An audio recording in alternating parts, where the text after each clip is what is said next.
All right, so thank you guys, first of all, for letting me come in and speak to you guys. There's a lot in depth here that I can go into, which would take weeks, but we don't have that. As she said, I have many nicknames. I'll throw a few of those out there. One of them, do not call me it, which is late for dinner. That's not one I particularly prefer, but everybody mostly knows me as Jay, which is my nickname. So Jay or James, do not call me Mr. Anderson. I am not for that professorial type name. Growing up through high school, actually elementary into high, we were, as a student, we were never required to call our teachers by their last name. It's very interesting. It was a private school. You guys may even end up there one day as a student, or as a speech major in the school district. It's called the Institute for Effective Education. Heard of it? That's where I graduated from, right out here in good old Mission Valley. So Jay or James, it doesn't matter to me. There are many other names, but I'm not going to go into it. Give a little history about myself. As you see, I have my own nonprofit. It took me, and by the way, if you have any questions or anything, feel free to throw them my way. I do not mind questions. I do not mind giving answers. I was diagnosed with cerebral palsy at 8 months old. So when it comes to the speech, we really don't know which side of the brain it lied on because there was no detection until 8 months old of the cerebral palsy. Granted, initially when it comes to brain injuries and stuff like that from birth, your typical speech, if you're right-handed, is on your left. If you're left-handed, it's on your right. But in my case, it's the whole fall through the cracks. We really don't know where it was at. Either way, at 7 years old, I had brain surgery. And the portion that they took out controlled my speech. The only scientific explanation that the doctors could come up with is that the speech remapped to a different side of the brain. But my mom would say, you never shut up in the first place. Why would you now? And my friend on the bus, who has the same disability I do, except his is more severe, said, well, they screwed that up then, didn't they? So just going through a little bit of history here, as you can tell, I have cerebral palsy. For 20 plus years, my mom and my brother were my court-appointed conservators, legal guardians, which as professionals, you will run into those. Dealing with various clients, whether it's at a hospital, whether it's at a school, whether it's in a group home, whether you're a social worker being a speech person, you will run through those different variations of clients or patients of yours that will have conservators. Does anybody here know what a conservator is? Don't know about Britney Spears. It's like someone in charge. It's like someone legally responsible for you or like financially responsible. Correct. As a guardian, there are 7 powers within a limited liability conservatorship, and most of those powers are financially. Pretty much whoever your conservator is controls your entire life. It's basically the government sees you as a minor, as if you are still in your minor childhood years. My mom had all but one power over me, and that was voting. They have since changed that law, that voting is a right given to even those in conservatorships. So when it comes to the variations of the different clients you serve, if that client is conserved, you're either going to have an overbearing mother or family member that controls their entire life that really wants to speak for them, or you're going to have those like my mom did, where she gave me as much freedom as she possibly could, but at the same time was too overbearing. I fought the conservatorship back in 2021. It was April 8th, 2021 that I was in court. Rarely does conservatorship ever get dropped. But the judge told my mom, James has to pull up his bootstraps and learn how to walk on his own 2 feet, which in essence allowed me to start this. But kind of backing up a little bit, because I'm all over the place, so understand, try to follow me. This is how my brain processes. From as I said, elementary all the way until 2021, I was conserved. But I had all the freedom I could possibly have within reason. The problem with the conservatorship is that this is where the abuse comes in. So I'm giving you guys the reality here of conservatorships. Sometimes clients don't need the conservatorship, but you can't say anything about that. But sometimes they don't need it, but the parents or the relatives get them conserved only because they have a drug habit or some sort of habit.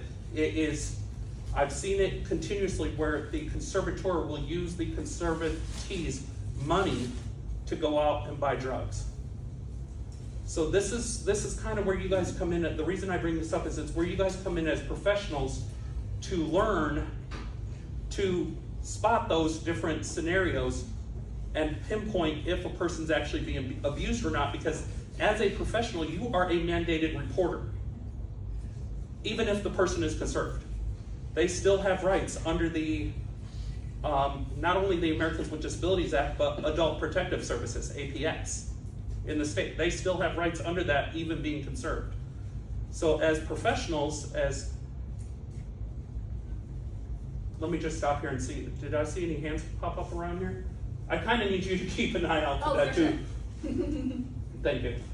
Yeah. As professionals, you guys have to keep an eye out for that as well. Is there any neglect going on in the family? Because as a professional, if you don't report the neglect, you can get in trouble legally. Because you were able to spot it, but you never did anything about it. It's called a mandated reporter. As a professional, you are a mandated reporter. As a person who owns his own nonprofit, who's the big kahuna, I'm a mandated reporter. So if I see any abuse that goes on in any type, whether it's a child, whether it's a person with a disability, whether it's an elderly individual, whatever the case may be, I have to report that. But to go into the nonprofit a little bit, we don't just support people with cerebral palsy. That's a kind of a misconception. I saw this nonprofit as a way for, kind of like Susan G. Komen, where it's named after her, but she's all about cancer research. It's named after me and my physical disability, but we support anybody that has a disability. And the interesting thing is we don't charge the client for our services. Because as a board, we come from the mindset, if you have a disability, you're on a fixed income. And it's already hard enough to live on a fixed income. So you guys are let me just say this, you guys are getting into a really, really, really noble profession, because there are a lot of people out there that need this. But just as I was talking to your professor here, as you guys walked in, one of the most recent things that has happened for me is the nonprofit is now vendored with an organization called San Diego Regional Center, which is one of the organizations that I'm a client of. And it's through a program within San Diego Regional Center called Self-Determination Placement. You may run across this if one of your patients or one of your clients is a regional center client. And self-determination placement, what it does versus their traditional services is it allows a little more flexibility on how the money is used. So one of the things I had to, like you guys went through college here, I had to go through an 8-week, 9-week rigorous online course to get a certificate in order for the nonprofit to be vendored with Regional Center. In that vendorization, in that training, they taught us, and I mean, obviously it should be common knowledge. I really didn't see it until going through the training. But say you have come across a client or a patient who's autistic, severely autistic, to the point that they're verbal, but not really completely, they don't say much, but their body language shows it all. Whether they're rocking significantly, that could indicate that, not that they're having a spasm attack, but that they're restless or they're nervous. They're trying to convey in the way that they know how, versus if maybe it's a short rocking, they're more at ease or calm. So it is a way of communication. And the medical field is actually waking up to that now. Because in the past, it would have been, you're rocking too much, stop. So you're gonna encounter this stuff. And I like that your professor here has prepared you for that, because we've gone over some of that. Me and her have gone over some of this stuff. But to give a little bit of what the nonprofit does is we provide advocacy services, education, and resources. Towards the end, she's going to pull up the movie projector thing here, old school, in the new modern day age, because I grew up on the old projector that had no technology whatsoever. Talk about old style chalkboard. But all the resources, and I'll do the drop down menu, I researched on my own. So very few did I have somebody emailing me saying, hey, do you mind putting this to your website? I think this could be a great addition to your website. So you're gonna see just a ton of resources. Most of them, the full list, are in the state of California, obviously. But there's a few out there that are elsewhere. Do we have any questions? Yes. Yes. I was wondering if this self-determination program you're talking about falls under the Land Sherman Act. It does. It absolutely does. Yeah, I'm a big proponent of letting families know when their child would be eligible for the Land Sherman services, because unfortunately when they age out of need, the service coordinators don't really tell them that it exists. So From regional center, their service coordinators don't tell them anything regardless. You have to push for the information. Yeah. Yeah. And the neat thing is I'm in the SDP program. Now, when I say there's a little bit of flexibility on how the funds are used, here's what they pay for me. My Uber and Lyft ride, my bus pass, massage therapy, bowling league fees. I mean, there's various things that they pay for that under the traditional services, you would never get picked up. Under the traditional services, they couldn't even touch that. Ain't no way regional centers paying for my bowling league fees under the traditional services. Because of all the surgeries I've had, I talked about one, the brain surgery. I've had over 25 surgeries all over my body. Almost every single portion of my body you could think of has been cut open in one way or another. I've had brain surgery, eye surgery, and a couple of those surgeries were cataract surgery. I've had deviated septum surgery, scoliosis surgery. I mean, this arm alone has had 3 to 4 different surgeries on it due to the cerebral palsy. Back as a child with cerebral palsy, my arm was curled up like this in a ball. What they initially tried to do is they tried to straighten it out with a rod. Through growth, rod snapped. Back into the hospital, back into resurgery. Then they put a plate with screws and another rod with the screws screwed straight into the bone and the thumb fused, in hopes that the finger would not do this again. So pretty much I'm a walking miracle down here. I mean, I also got hit by a car in 2012. I shouldn't be able to walk like this. My tib-fib snapped in half. That was a good 3.5 hour emergency surgery. 2015 had to have another surgery on it because they found out 2 of the screws that were put in were broken and bent. How titanium bends in a leg, I can't tell you. But the surgeon scheduled the OR for 2.5 hours, 3 hours. He expected the surgery to take 2.5, the surgery took 4 hours. Because he had a heck of a time getting that old hardware out of there. So, I give these examples because you're gonna run into individuals like this. You're gonna run into individuals who, in normal society, would pretty much a person would walk on the other side and not want to have anything to do. That portion of our nonprofit is trying to change the perception of that a person with a disability is just trash that they can just throw away. Because they're not. They're human just like you and I are human. We bleed blood the same way. We cry in various different ways, obviously. Some are more internal, some more are external. I tend not to show my emotions much.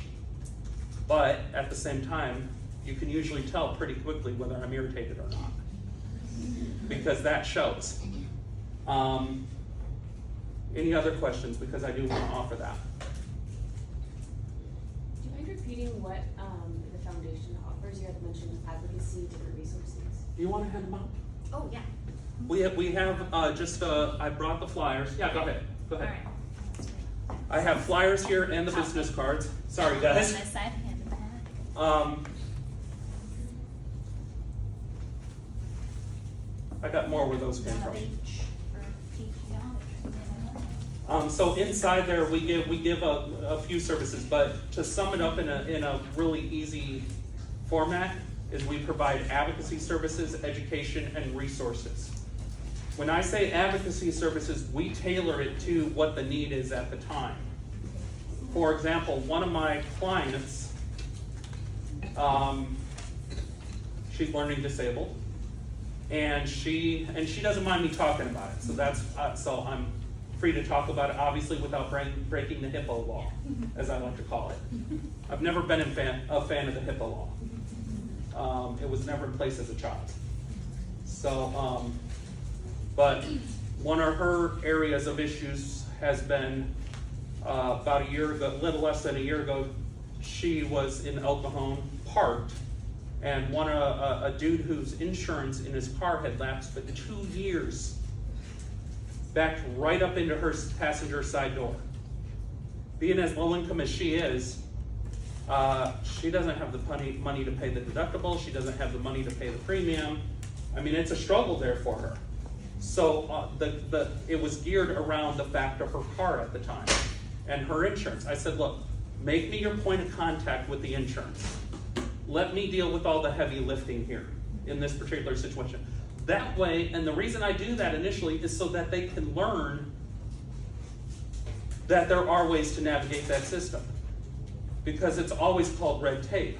What the insurance came back with is, look, if it's proven that her insurance had that the other dude's insurance had lapsed for 2 years, her premium won't go up, her deductible won't go up, everything will remain the same. We will take care of everything and we will waive the fees. Which is exactly what happened. That being said, they still sent her the deductible the deductible check in the mail, but she had to sign it over to the auto body shop. Which was a little disappointing to me because I'm like, if you're gonna waive the fees, that check needs to go into her bank account for her. But unfortunately, the laws are set up in such a way that anytime you're out there, and you'll hear me say it in here, in government, if there are 2 things I've learned over the years. First, if it makes sense, why would they do it? And secondly, there are 4 types of speeds to anything. Slow, slow, slowest, and none. And half of the time, it's the none. So, and I can go through some of the services with you one by one if you guys would prefer that. One of the things we offer is empowering individuals with disabilities to learn how to advocate for themselves. One of the things I always say is you don't know what you don't know. If you don't know how to advocate for yourself, how can you advocate for yourself? If you don't know how to navigate the system, how can you navigate the system? So it's that teaching tool, it's that learning, how do I get from here to there? How do I get from point A to point B? As a child, even as an adult, going through the group home system after leaving my mom's place, being forced to go through the group home system, even in high school and elementary school, and I know sometimes you guys may think this as college kids, is this semester ever going to be over? Is there anything past college? I can tell you there is. But that was the mindset. And even in the group home phase, the mindset for me was, I'm never going to get my own place. I'm never going to be living independently on my own. This is my doomsday here for the rest of my life. I've now been able to live on my own for 13 years. In my own apartment successfully. And for the past 2 or 3, my own person. So this is, I say this because I want you, when you come across clients that have that, or patients who have that mindset of, I'm doomed, it's like, no. You have something, and I'm giving you permission right here on recording too, which will go out. You can talk about my story to those clients. Most people with disabilities don't want to talk about their story because they're embarrassed that they have it, or they're ashamed that they have the disability. There are those like in your position who are able-bodied, who have been able-bodied their entire life, and then all of a sudden something happens where they forget to put on their seatbelt that day, and they get flown 50 feet out of the car and are paraplegic for the rest of their lives. It's easier for them, and I'm going to speak on this because I'm allowed to, unlike professors. It's easier for them to shake their fist at God and say, why did you let me be this way? It's easier for them to be angry at the world, angry at if they have faith, angry at their, whatever God they serve. It's easier for them to be that way towards that and not realize that they still can have a future in life. Their future is how they direct it, what they do with their life. Whether after you graduate here, I can tell you, you are still going to be learning stuff. Every day of your life, the next day you wake up is another day that you get to learn. And another day that, as I like to say, when I go to bed at night, I get my ugly sleep. So, any other questions? Because I can shut up for a minute. Can you tell us more about when you were growing up and going to school? This was pre-IDEA, IEPs, all of that stuff. Can you tell us about your experience growing up? Well, where do I begin? My mom was the single parent of 2 children. My father pretty much abandoned me at 8 months old when he found out I had cerebral palsy. He had everything to do with my brother, wanted nothing to do with me. So when I say I'm not a fan of major sports, I'm not a fan of major sports. I didn't have that father to grow up to throw a football with, to throw a baseball with, to do that fun stuff with. Actually, when I turned 8, he never paid an ounce of child support. And when I turned 18, my mom got a call from the government saying, hey, do you still want to pursue child support against your ex? She said yes. He called my brother, said, don't call me, I'll call you. And we found out after he died that he denounced both me and my brother as his children and called his mistress his only child. So that there's an area of my upbringing there as to why I easily can be bitter at things. It's hard enough, and I know there are probably some of you folks in here who may be single parents while going through college because the husband has either left you or the boyfriend has left you.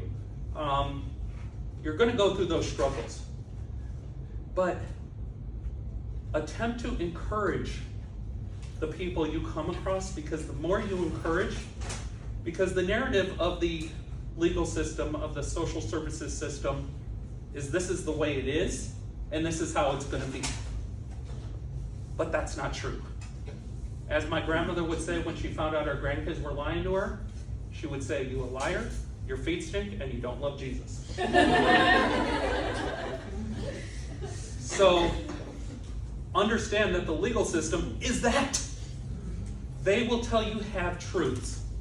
And that's kind of where I come in with the expertise, is to be able to go in there and if I have to, throw my weight around. Kind of give a little more of my current client, one of the current clients, who's also my clients are also volunteers. So we also hire on clients as volunteers. Oh gosh, where do I even begin with this kid? He's complete Down syndrome, but his mom is a single mom raising him without his dad. And so she met us through advertising out in El Cajon. And she was like, where have you been for the past 20 years? Is what she had told me. Her son, being as severely Down syndrome as he is, had some discrimination happen at a really popular fitness place, 24-hour fitness, where one of the employees during COVID decided to threaten to kick them out and call the cops to have them escorted out because they weren't moving fast enough. Yeah. And so that's kind of where I came in to say, look, and she thought it was like 6 months ago. It turned out to be 2.5 to 3 years ago.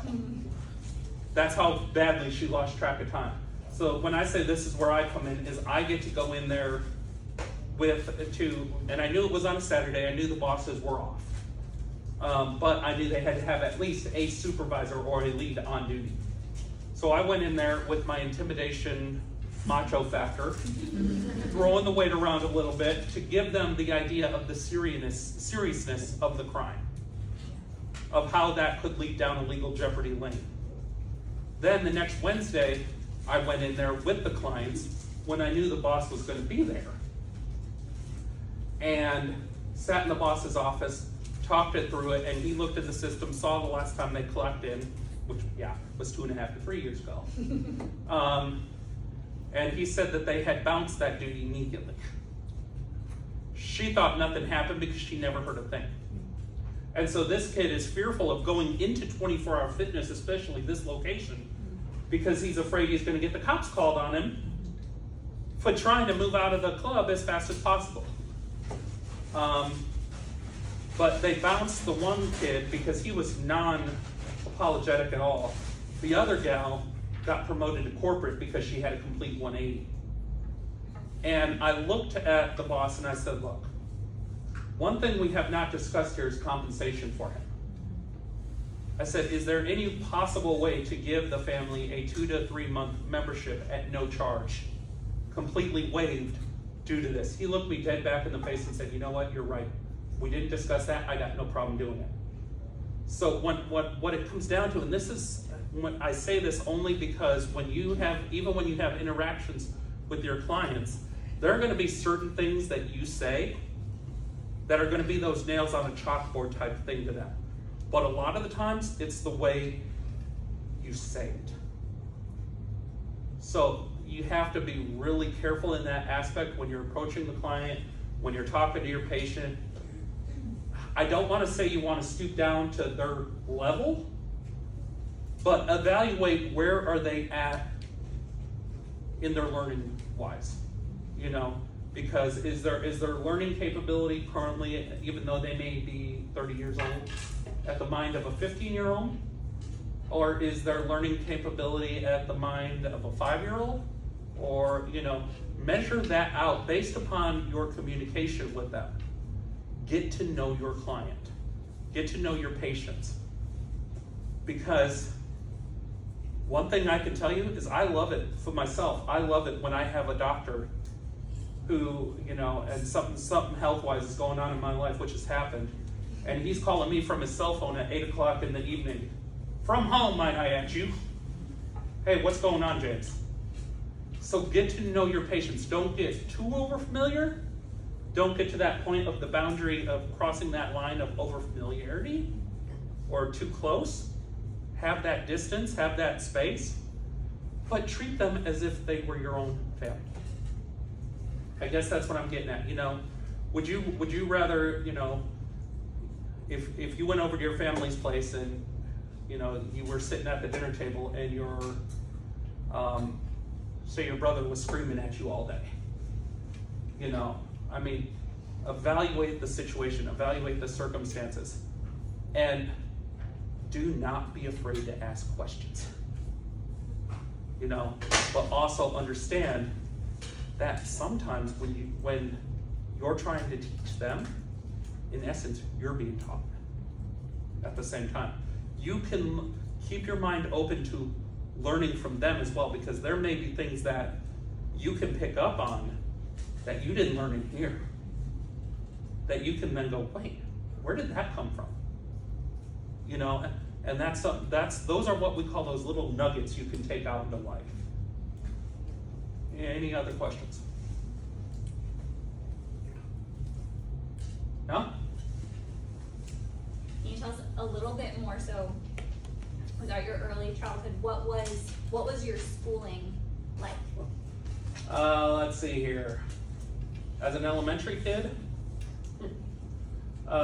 rebellious, running away from school, anger issues, the whole 9 yards. I can't necessarily go into what broke me in that year, because that would open up a whole ball of wax I don't want to open. You've heard the story, which is why I'm keeping that under wraps. But there was a time, an incident in my life that was a pivotal moment for me. That had to make, what I would call shake me and wake me. But I was a very angry, violent person you did not want to be around as a kid, because part of the speech thing, I didn't know how to express how I was feeling. I didn't know the appropriate way of saying, hey, this is making me angry. This is why I'm sad. I couldn't express those emotions except we were fighting. It's like the old school days from Steve Harvey. When high school's done, your enemy out there says, get out on that schoolyard and we're duking it out. That's how it was for me. You said something the wrong way, we're duking it out, because I didn't know how to express myself. But it was a teaching tool at the same time for me. One of the things that the school IEE tried teaching me, because eventually I ended up at IEE, I couldn't integrate into the public school system like they wanted me to. And actually in the public school system, they wanted to change my diagnosis from cerebral palsy to emotionally, mentally disturbed. Welcome to the school system. So my schooling, actually my whole life, was in IEE, because they have elementary, well, they've changed the naming of it now. They have elementary, they call elementary like first or secondary or whatever. There's different names. I mean, back in my day, we called it elementary, adolescent, and whatever else. But my growing up was the whole of IEE. I went through the school system there and graduated from there. Not with a degree, but with a certificate of completion. But the thing for me, kind of going into the whole work field, I am not a fan of degrees in the aspect of high school diplomas, and that being the all to get a job. Because then you have those in my situation who graduated with a certificate of completion that they don't view as a diploma. And so it's really hard to get involved in that work field. It's really hard to push forward and go up in the bracket in the company, because you didn't have that. You may have had the opportunity, but you weren't given the tools to succeed in that the right tools to succeed in that field. So I'm not a fan of degrees. I actually come from the mindset of experience is better than any degree you could possibly have. I can tell you, starting this nonprofit, I had no legal help. I did all the paperwork on my own. IRS, Secretary of State, Attorney General's office, Franchise Tax Board. I did it all on my own, and one thing that doesn't happen with the government is they don't approve you on the first time in every department. They did with me. And that's the interesting thing also about those applications.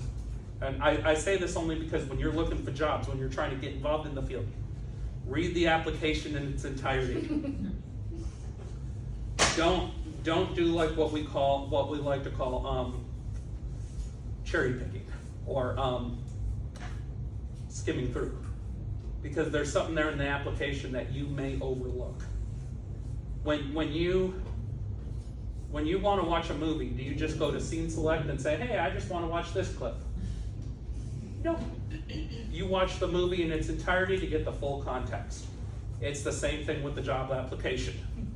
Read the job application in its entirety to get the full context of what you're getting yourself into, because that's going to help you in the long run. One of the any other areas you wanted me to? One of the other things that why I started the nonprofit is because I got so tired of job applications where they say no experience necessary, and then you get to the interview, oh, we're looking for someone with no experience. Do you not realize you just did exactly what the application says is not required? So When you get too many of those, and I say this only because your clients are gonna, and your patients are probably gonna have that self-esteem issue of, I don't know if I can do this. I don't know if I could, this speech thing, this speech therapy is way too hard for me. Do not give them an in. I learned many years ago as a kid, riding horses, going through horseback riding, there is no such word as I can't. It's a choice. You either do or you don't. Is it gonna be hard? Yes. But what is the outcome? That's the reason I still am involved in my former school down there in Mission Valley, is because of the fact that I know where those kids are at, and I know where they can be. I know they're at that point of, this is the end of my life. But I also know where I'm at is where they can be. Living on their own for 13 years. No conservatorship. I know where they can be. So, encourage your kid, encourage your clients, encourage your patients. Also, exercise patience. Because I can tell you, I have to ask God for patience all day long, because if I ask him for strength, I'm gonna need bail money too. So, I try to make a tense moment enjoyable. So, and I will be going home tonight, getting my ugly sleep, by the way. But be patient with that, because you're gonna have those times when you're just gonna be like, am I in the right profession? Am I going through this? I mean, this work is hard. It wouldn't be called work if it was easy. It wouldn't be called growth if it was easy. It wouldn't be tried going up in the chain of command if it was easy. Work is work for a reason. I can tell you, I have to exercise patience with my clients, because I would be one that would want to go back to my old habits. And so it's had work, being in the field, when I went into the field to get this nonprofit, I had to learn how to exercise those patients. Because I knew I was going to be dealing with clients who have those same or similar anger tendencies, those same or similar behaviors. And so I had to learn how to pipe it down a little bit. Sit back and relax, which is not easy for me to do because I'm on the go 24/7. My mind is always racing. What's the next big thing? It's like with all you guys youngsters and myself included, when's the next iPhone coming out? When's the next best Apple tablet coming out? That's how we're wired in different ways. So learn your clients, learn your patients' wiring. How are they wired? Learning your wiring, because that's a psychology thing there too. You're not only doing speech therapy, but you're working along the lines of psychology at the same time. You're going to be in more medical fields as a speech therapist than you really think you are in. If you think it's just speech therapy, speech therapy, you had to learn how the brain worked, right?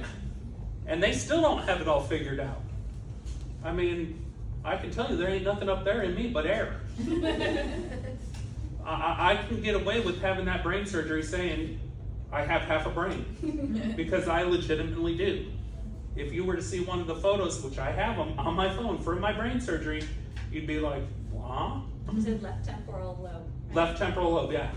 Throw that book right out the door, because there are going to be those times that you're paid, like in my situation, you don't know which side it was actually on. There's that best guess only because of the scientific knowledge there, or understanding. But they haven't even begun to scratch the surface of how the brain ticks.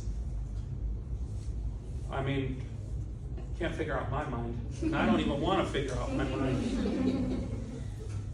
So I know we're hitting that 15-minute marker. I want to throw it out there for questions, and then throw the idea at them for showing the website. Yeah. Don't be shy. Yes. Would you mind sharing any experience that you have seeing like a speech therapist or working with speech therapists? Oh yeah, I did as a kid. I could tell you because I never shut up in the first place. I mean, they tried working on, getting the muscles in my mouth to be a little more stronger. The speech therapy also helps up here in the eye muscular area. As you can tell, one side of my body droops. We found out it's because the muscles and tissue muscle up here are weak. So one eye is up, one eye is down. They tried different things. And the speech therapy definitely came in after the brain surgery. That's where a lot of it happened, because when that portion was taken out, at the same time, you had to learn to reprogram the brain. There are times where the brain will say, where your body's not actually hot, but your brain is saying, my body's hot. I feel hot. I'm scorching over here. Sometimes those neurons in the brain will fire off a little too much. And so that's where that speech therapy comes in, is at the same time, is to help bring those brain patterns back into, those neurons back into alignment. Does that kind of help answer a little bit?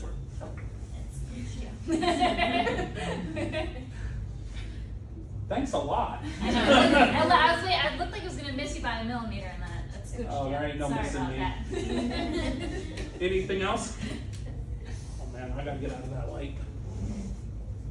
So, as you can see, this gentleman here, never mind, don't worry about it. This gentleman here, the Vietnam vet, is my vice president and VA rep. So we support even veterans with disability, that have come back from the war. The other gal you saw in that picture, that was the client that I was talking about the car issue. So we always advertise out at the promenade. Actually, you know what? Go up to the resources and then down to California. It's going to take it a minute because, now scroll down a little bit. So these are all the resources on the California resource page, of which 100% of these I found on my own. Another thing about our website is go over here to the little handicap sign. Click on it, and then this is what they call, this is a required now by Americans with Disabilities Act. Go up to the ADHD one and tick it on. Now let it go down. Is that one? Yeah, there we go. So the ADHD, it'll highlight those particular areas to see easier. I haven't browsed through all of this. You can click, don't click out of the ADHD, but click out at the top, the box. There you go. Because if you go over to one of the other pages, it should remain the same. And so and it lights up too. So that'll highlight, and it'll take you to whatever page is there. So that's the state of California page. Yeah. So scroll up a little bit more, and I'll show them a little bit more. Yeah. There we go. So if you go to our executive team, there we go. So that's me, and if you scroll, obviously that mugshot ain't nothing. Michael Gerchek, our VA rep again. Scroll down a little further. John Williams, a good buddy of mine. He's our CFO. He doesn't play an active role in our board. He plays more, he's active, but he plays more, not a foreground role, he plays more of a background role, a supportive role. And then this is our newest one. Her name's Gina. Crazy as all get out. I have to go to San Bernardino with her a few times a week, sometimes. Good Lord. Driving up there with her and her reggae style music. But she's our chief mental illness officer. What we try, again, I go back to that aspect of we try to get people on board who have experience. Not necessarily, we'll hire on people with a degree, but we try to get people who have experience. Because again, to me, experience is greater than any degree out there. She herself deals with mental illness. Her family deals with mental illness. All her family. So that's how we kind of came up with her as the chief mental illness officer. Actually, I think you can get out of that ADHD thing. So go back down to the thing. I'm loving it. I bet you are. It makes it easier for you to read. So go all the way back up again real quick. Our services. So we have a client intake form. Ooh, okay. Yeah, no worries. the client intake form. You click there, and then click on the link, click here. And that'll take you all the way over to the Adobe Nice. file. My friend has a question. Yes. No worries. I keep missing it. You look away every time I say it. I'm wondering about the other states, like other than California, how you kind of accumulated those resources and what you kind of went. It's called Google. It's called Google. How did you decide which states to kind of focus on? Yeah, well, I didn't focus on any. Okay. You can focus on it in the way by going to google.com and typing in, autism resources in Chicago, autism resources in whatever, Okay. but that's mainly how I did it. As I said, there have been a very few that have actually come my way through email. To be honest, if there are two things I hate, it's email and texting. I despise both of them. So this is our testimonial page for anybody who, client-wise, who we've helped. We don't have any because that page just went up there. But if you go, discounted services. So we also have a discounted services page. So if you scroll down a little bit, access from Amazon Prime. For those, this doesn't necessarily have to be for people with disabilities. Anybody who's on Medi-Cal or CalFresh, or whether it's other states call it Medicaid, it's called SNAP benefits. They can get Prime for $6.99 a month plus taxes. AT&T offers their broadband internet at $10 a month. Human IT, that's a hotspot, style box, similar, but with the ACP discount, which is the Affordable Connectivity Program, free. $30 off. So we have those, but you will also, if it comes down to a resource like this, you're also going to see me have a note on here that I do not speak for, and that's also on the other resource pages too. You'll see a note there that we do not speak for or on behalf of any organization on our page. Yeah, scroll back up, all the way up. Okay, now go back to the homepage for me, please, real quick. Any other questions while we're at it? Don't be shy. Scroll down. There we go. So as you see, we've been recognized by Joel Anderson's office, or County Board of Supervisor. Our veterans thing here, we fight for veterans, representing veterans nationwide. Our team, the entire team. Keep going. Donation, obviously, I'm not going to ask you guys for that. Just keep scrolling. You can ask them next year. No, the salary. When they have, yeah, exactly. Right now, take it out of the CEO's budget of SDSU, right? Whatever budget he has. So we've also advertised in across the street from my place in Lakeside at the grocery outlet. This was our most recent fundraiser. It was a blast. We had 3 different bands there. My friend Lee Taylor, this was at the VFW in Kearney Mesa. My friend Lee Taylor, who did, this was an old fundraiser one. My friend Lee Taylor, who did some faith-based music. My friend Richard, who did some Frank Sinatra style. And the mayor of El Cajon, who has a 14-piece band. Not many people know that. I didn't even know that. He's got a full 14-piece band. Not all of them were there, but he's got a full one. Another neat thing, give a little insight here. Not only do I have, going off of the website for me, not only do I have cerebral palsy, but I'm also able to do sign language one-handed. She's seen some of the videos. And I'm actually, the church that I attend allows me to interpret a song once a month in sign language, which I see it as a way, because I see how the members' faces light up when they see it, because it gives a different perspective on not only the uniqueness of the language, but that there are other different ways of providing music. Tell them why you learned sign language. So I have a friend who's deaf, and I initially learned it to, inspired to learn it so I could sign with him. But at the same time, I interpreted for a deaf person in Donovan State Prison for over 10 years. So, and don't ask me to sign Donovan State Prison because we'll be here till next year.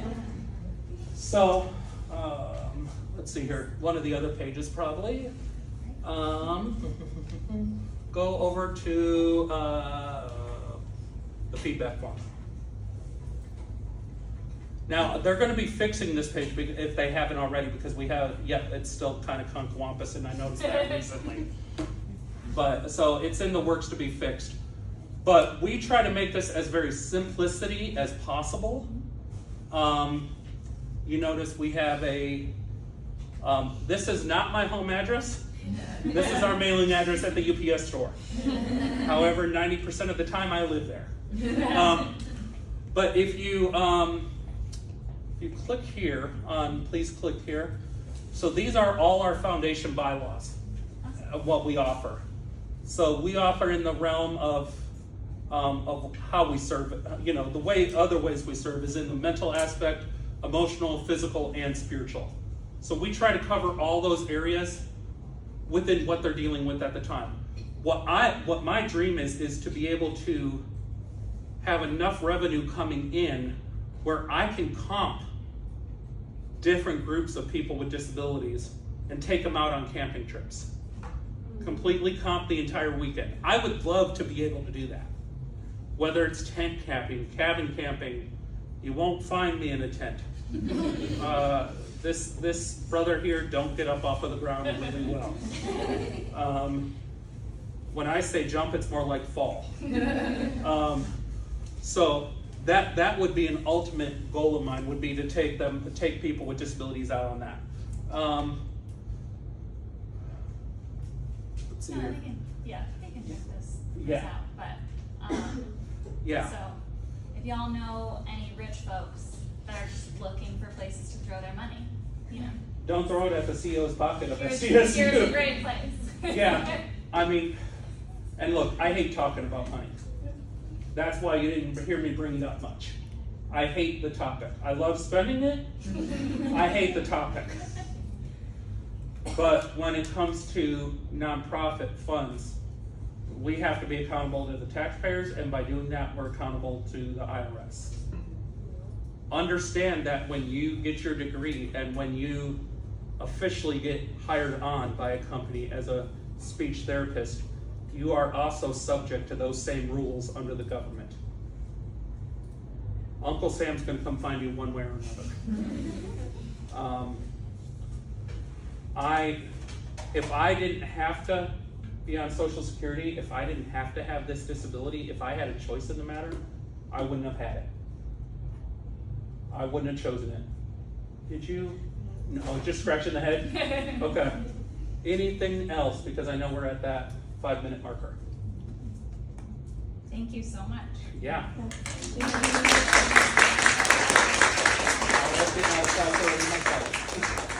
All right, I'll yeah, go ahead and take it. And I'll let you do your closing remarks.